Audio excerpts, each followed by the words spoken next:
n'a changé. Je voudrais bien le conseiller. C'est très simple. Il est en train de se fatiguer pour rien.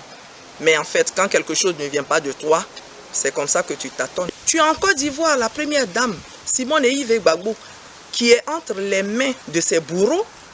Tu as des cadres du FPI, des cadres de la Côte d'Ivoire qui sont entre vos mains. Tous ces prisonniers politiques qui sont entre vos mains, qui sont remplis dans la prison de la Maka, qui sont remplis dans les prisons du Nord. Il faut déjà faire ce geste-là. Il faut déjà faire ce geste. Il ne faut pas se foutre des Ivoiriens.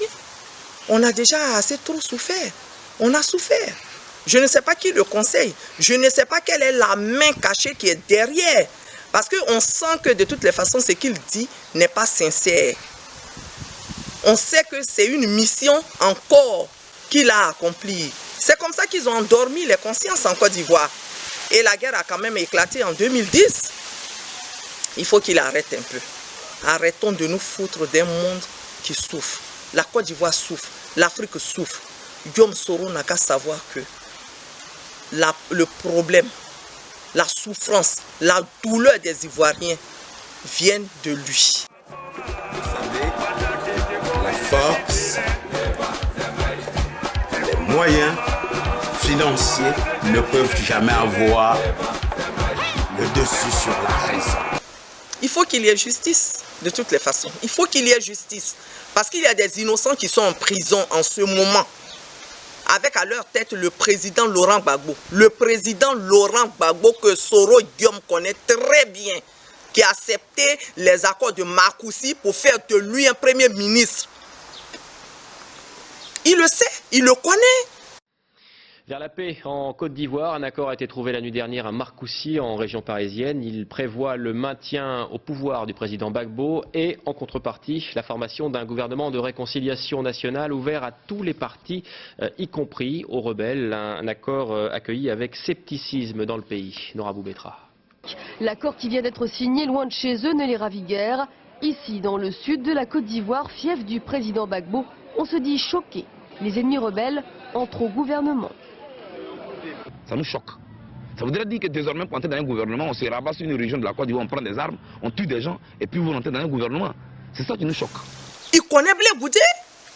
C'est Blé Goudé qui a sillonné toute la Côte d'Ivoire pour que les Ivoiriens acceptent de pardonner à Soro Guillaume et à tous les rebelles. Mais il le sait. Bonjour Nathalie, nous sommes samedi 22 juillet.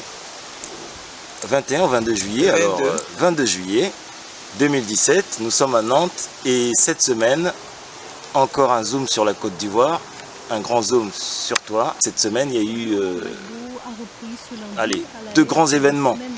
Il y a eu à La Haye la poursuite du procès de M. Laurent Gbagbo, le président de la Côte d'Ivoire. Et puis il y a eu le retour, on va peut-être commencer par ce deuxième sujet, il y a eu le retour de M. Guillaume Soro.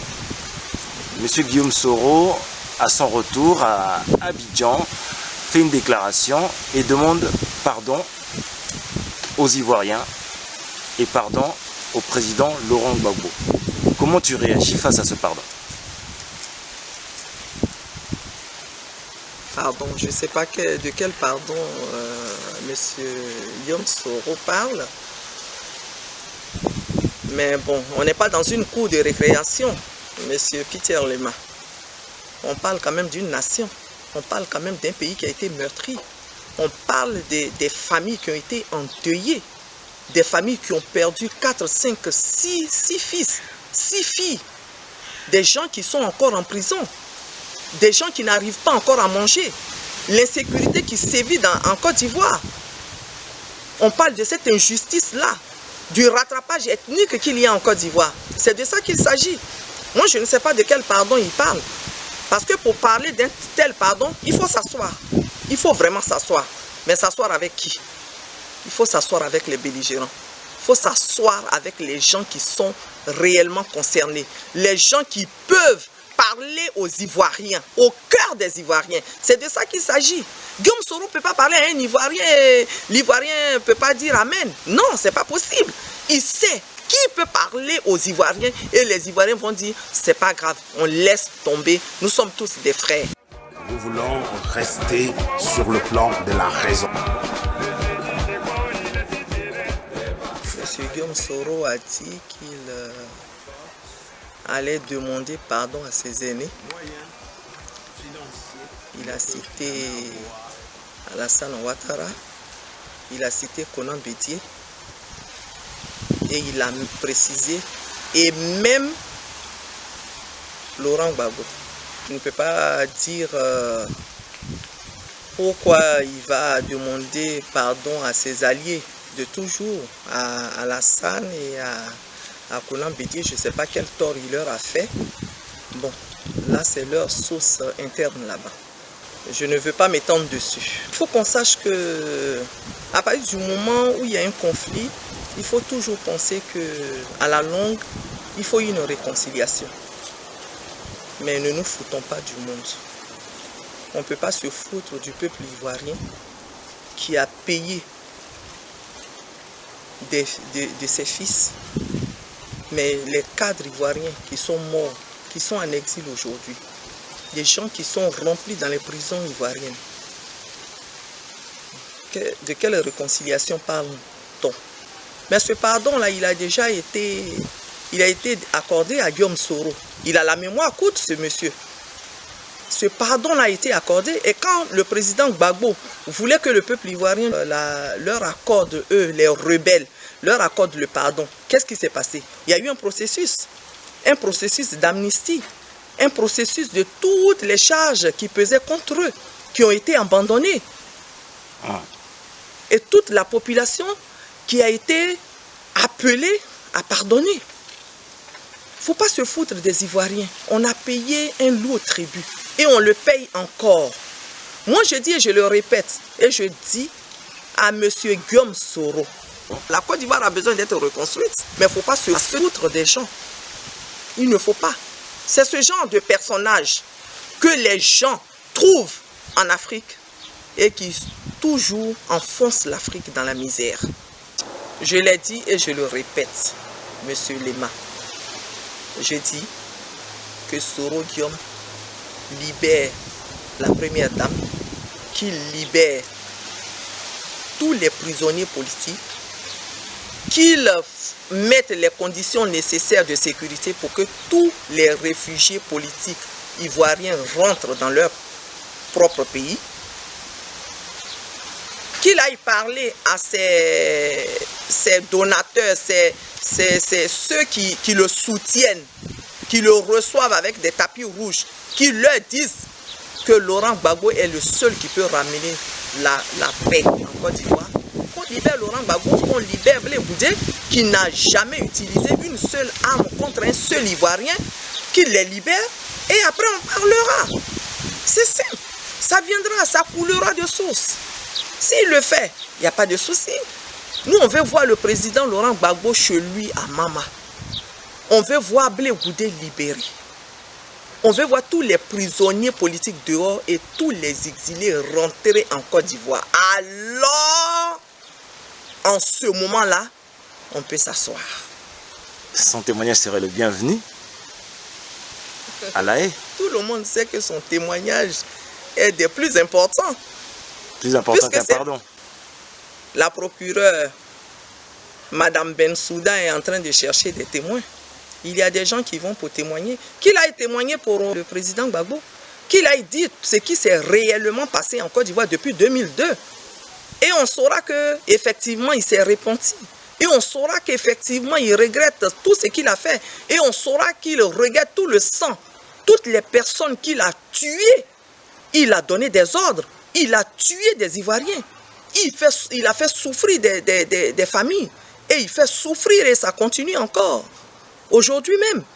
Qu'il aille à la CPI. La CPI a besoin de la vérité.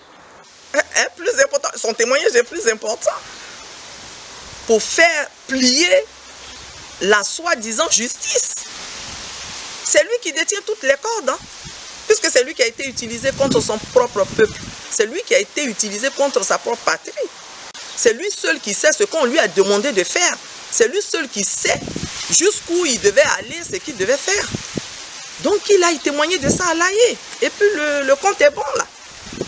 Et on passe à autre chose, à la reconstruction de la Côte d'Ivoire. La Côte d'Ivoire a besoin d'être reconstruite parce que tout est en miettes là. Tout est en lambeaux dans ce pays. Un grand zoom sur toi, un autre zoom là, un zoom sur la Côte d'Ivoire. Qui aille dire la vérité à la CPI?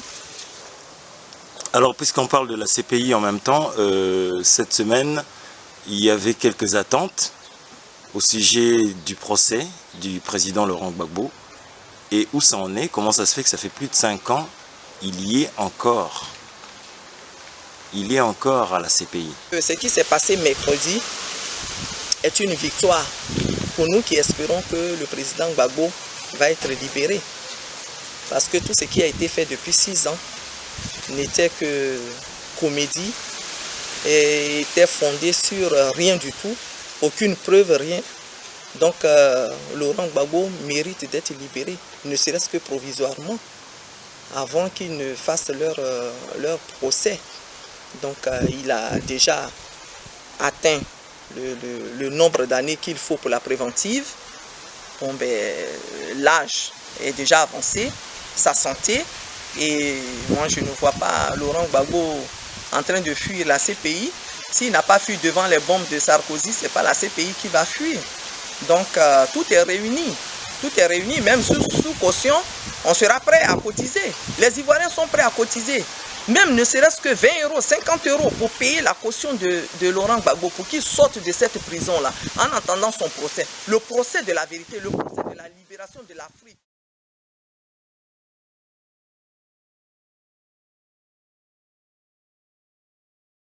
Vous savez, la force,